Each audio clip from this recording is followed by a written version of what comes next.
After the Declaration of Independence, American lodges declared their own independence and stopped concealing their existence. They began to open headquarters in public buildings for all to see. This increased their popularity. Masonic halls were often used for social and civil gatherings, since they were usually the best venues in town. In spite of their declared non-political affiliation, Masonic lodges indeed became active in politics, and often operated openly and side by side with the established political parties. Today we can see numerous traces that confirm the presence of Freemasonry in America. They are in plain view all around us, from the more conspicuous Masonic temples to the lesser-known symbols that are incorporated in its very own currency. And that is only the tip of the iceberg. What is actually below the surface? What is it that these symbols mean, that almost 300 million citizens swear by every day? What is the true ideology of the most powerful country in the world? And how does it affect their actions? And where will it lead them? In the early 18th century, Freemason became particularly strong and influential in North America, where it played a key role in the creation of what today we know as the United States of America. Many of the USA's founding fathers were Freemasons, among them Benjamin Franklin. Franklin was a printer, scientist, inventor, politician and diplomat. In 1726, upon returning from England, he founded his own secret society, the Leather Apron Club. He was later initiated a freeman in a Philadelphia lodge and published the first American book on Freemasonry in 1734, the year that he was named Provincial Grand Master of the Grand Lodge of Pennsylvania. In 1755, Franklin participated in the inauguration of the first Masonic Hall in Philadelphia. Without a doubt, Franklin was fully committed to the cause. But which cause was that? American? Masonic? Both, perhaps. Another famous American Freemason was George Washington, and a statue of him can still be seen today, posing as a Baphomet, a Masonic icon related to Lucifer. A mere coincidence, or does this have a more significant meaning? So what is the statue trying to tell us? The neoconservatives and ultra-religious groups in the USA today should perhaps ask themselves, what exactly are they celebrating on the 4th of July? George Washington was initiated in 1752, while still a youth in Fredericksburg, Virginia. The following year, he obtained the rank of Master Freemason. He took the oath of office as first President of the USA in the Federal Hall on Wall Street, using a Bible loaned by the neighboring St. John's No. 1 Lodge. Centuries later, another GW, George W. Bush, swore on the same Bible, though he does not admit to being a Freemason. In May 1791, George Washington announced the creation of the new country's capital city, which would rise on the banks of the Potomac River. A month later, a group of Freemasons gathered in the town of Alexandria for a ceremony in which they laid the foundation stone of the city that would soon be called Washington, D.C., and whose design would be influenced by Masonic symbolism. On September the 18th, 1793, George Washington, wearing the leather apron and ruff of a Grand Master, laid the foundation stone of the Capitol, a building that has all the hallmarks of Masonic architecture.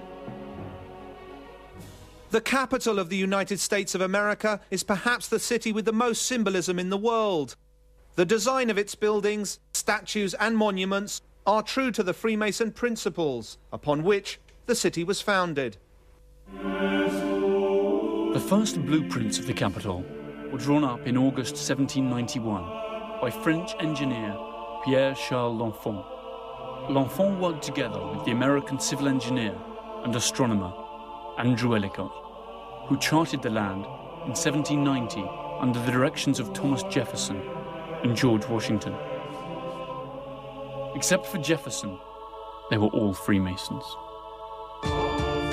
In L'Enfant's blueprints, the three most important buildings, the Capitol, the White House, and Washington's monument, the obelisk, form a right-angled triangle, where the hypotenuse is Pennsylvania Avenue, between the White House and the Capitol. The set square is the Masonic symbol, par excellence. It's worth asking why American symbols do not portray anything American. For example, the obelisk. Although it stands out in an unmistakable way, few question why this Egyptian symbol stands dominantly in the heart of the city rather than something a little more American. The answer is obelisks, like many other Egyptian constructions such as pyramids, are Hermetic symbols and therefore both Masonic and especially Rosicrucian. True to their origins as builders, Freemasons always gave fundamental importance to architectonic symbols. To this day, there are those who assert the intersection of Massachusetts Avenue, Rhode Island Avenue, Connecticut Avenue, Vermont Avenue, and K Street Northwest form a Pythagorean pentagram or five-point star, a design scheme which many evangelists and other conservative groups believe to be satanic. We can conclude that Washington, D.C. is, right from its foundational design, a symbolic evocation of Masonic principles. In the early 19th century, America was swarming with Masonic lodges, and their members were all important people in the community. Now, if the Brotherhood had done so much for the American Revolution, if their principles were so innocent and they enjoyed widespread influence and social prestige, why did the lodges still remain so secretive? What did they have to hide once free from the monarchy and the Church of England? Perhaps the many Freemasons that are studied in American history textbooks today could have provided us with the answers. In 1801, John Marshall, previously Grand Master of Virginia, was named Chief Justice of the Supreme Court. In 1804, Lewis and Clark, both Freemasons, left St. Louis to explore the Pacific coast, becoming the first pioneers, and in the process claiming land that belonged to Native Americans in the name of the United States, and presumably Freemasonry. Freemason Stephen Austin established the first Anglo-American colony in the Mexican state of Texas. Andrew Jackson was the first president of the USA to previously have been Grand Master of his own state. He was in office from 1829 to 1837.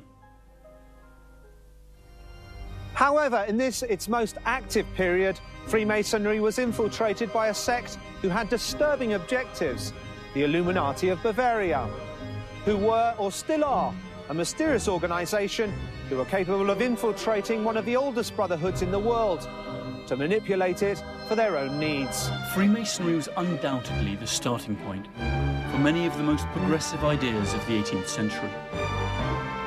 In the American continent, the old European Brotherhood found a fertile soil for its anti-monarchy and anti-clergy ideas to flourish. Freemasonry had a direct and profound influence on the independence movements of Argentina, Chile, Ecuador, Peru, Venezuela, Colombia, and of course, the United States of America. Up to this point, we can say that beyond the typical criticism, Freemasonry's role in American history was positive. In 1776, in Germany, the Order of Illuminati of Bavaria was founded. This was an organization created by a megalomaniac that very soon infiltrated almost all the European Freemasonry and perhaps the American lodges too. The Illuminati proposed putting an end to religion and all established government to create a new world order. When they were exposed, people began to panic, and the whole of Freemasonry was subject to suspicion. And from this, it would never fully recover. In 1776, just a few months before the American Declaration of Independence. The Order of the Illuminati was founded in Bavaria, in what is today part of Germany.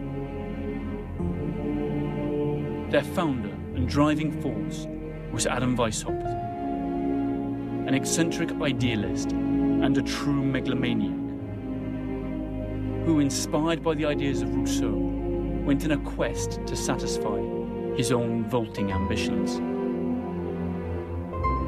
Just like the great philosopher, Weishaupt upheld that man should embrace his pure, natural state and govern himself.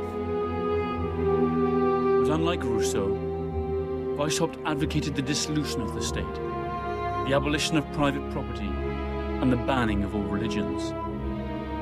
He wants to recast all existing societies and cultures into a single, secular order, one that he himself would rule. Adam Weishaupt intended to be a true world dictator.